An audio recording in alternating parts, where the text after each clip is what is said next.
நாங்கள் என்ன நினச்சோம், சுனாமின்லாம் எங்களுக்குலாம் தெரியாது. எங்களுக்கு ஏதோ வெள்ளம் ஏறுது அப்படி தான் தெரியும்.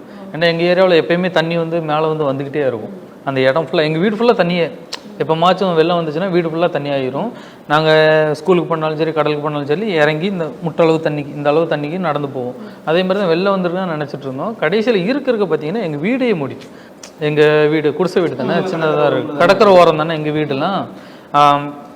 இது என்னடா வெள்ளம் ஏறுது, இப்படி வெள்ளம் ஏறுதுன்னு சொன்னோன்னா எல்லாருமே ரோட்டு பக்கம் ஓடிட்டோம். ரோட்டு பக்கம் போனால் சேஃபாக இருக்குன்னு சொல்லிட்டு வீட்டில் இருந்துட்டு எல்லாத்தையுமே போட்டுட்டு எல்லாருமே ஓடியாச்சு. பெரியவங்க மட்டும் என்ன பண்ணிட்டாங்கன்னா, நேரம் கடற்கரையிலேருந்து தோணி வள்ளத்தை இதெல்லாம் பார்க்கணும்.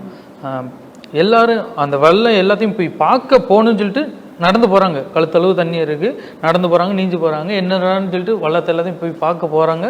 பார்க்க போகும்போது ரிட்டன் வந்த தண்ணி சடனாக உள்ளே இழுக்க ஆரம்பிச்சிட்டு ரிட்டன் வந்துச்சுல. எவ்வளோ மெதுவாக வந்துச்சு தண்ணி, வந்த தண்ணி ஸ்பீடாக ரிட்டன் உள்ளே இழுக்க ஆரம்பிச்சு. உள்ளே இழுக்க ஆரம்பிக்கும். அந்த வத்துன்னு சொல்கிறோம்ல, அந்த தரை எல்லாமே ஒரு குறிப்பிட்ட தூரம் வந்து தரை எல்லாமே அப்படியே தெரிய ஆரம்பிச்சிட்டு. ஆமாம், அந்த இதில் வந்து அந்த இதில் வந்து எங்கள் ஊரில் வந்து யாருக்கும் உயிர் பாதிப்பு இல்லை.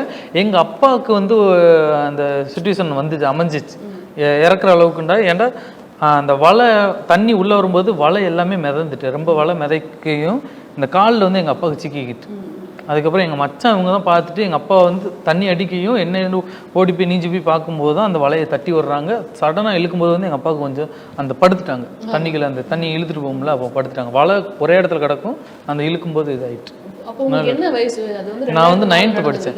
9th படிச்சுட்டு இருந்தேன். சுனாமி வரும்போது அப்போலாம் சுனாமின்னு சொல்கிறதே யாருக்குமே தெரியாது. ஏன்னா அது வெளிநாடுகள் அதிகமாக எடுத்துக்கிட்டு இருந்திருக்கு.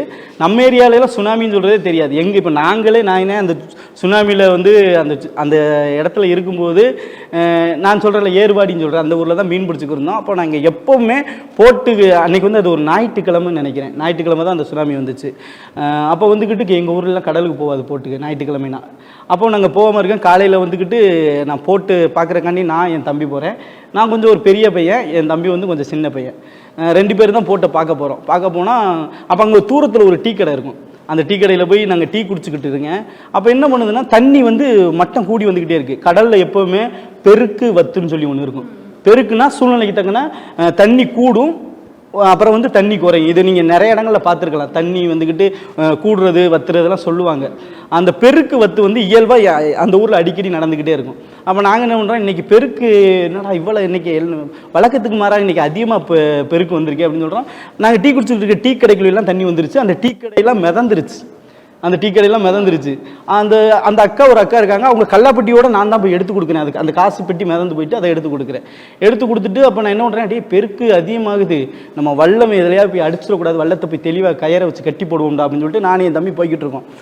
போய் வெள்ளத்துக்கிட்ட போகும்போதே மட்டம் ரொம்ப கூடிருச்சு. ரொம்ப கூடவும் என் தம்பியெல்லாம் இழுத்துட்டு போகுது. அப்போ அதில் வந்து என்னென்னா, ஒரு பெரிய தூர் இருக்கும், பெரிய மரத்தூர். அதில் தான் நிறைய பேர் போட்டை கட்டி போட்டிருப்பாங்க. நான் என்ன பண்ணுறேன், என் தம்பி இழுத்துட்டு போவோம், தூக்கிட்டு போய் அந்த மரத்தூரில் உயர உட்கார வச்சிட்டேன். என் தம்பியை உட்கார வச்சுட்டு அதோட நான் நீஞ்சு போய் போட்டை நல்லா கட்டிட்டு திரும்ப வந்து அந்த தூரை பிடிச்சிக்கிட்டு நிற்கிறேன். அதுக்குள்ளே நிறையா பரவாயில்லாமல் உள்ளே போயிட்டு அதில் பெரிய பாதிப்பில் ஒரு 3 பேர் மட்டும் அங்கே அந்த இதில் இறந்துட்டாங்க. அதில் அதுதான் நான் பார்த்தேன். அது தெரியாது. அதோட நாங்கள் என்ன அலைன்னு சொல்றது பெருசா அப்படி சுருட்டிலாம் வரல, அப்படி நீர் மட்டும் அப்படி சல்லுன்னு கூடிக்கிட்டே போச்சு.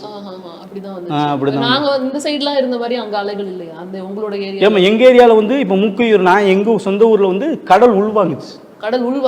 ஒரு சைடு தண்ணி இழுத்து தான் இன்னொரு சைடு விட்டுச்சுனாங்களா. எங்க ஊர்ல வந்து உள்வாங்குச்சு. ஒரு 3/4 கிலோமீட்டர் தூரம் கடலுக்குள்ள தண்ணி வத்திருச்சு அப்படியே.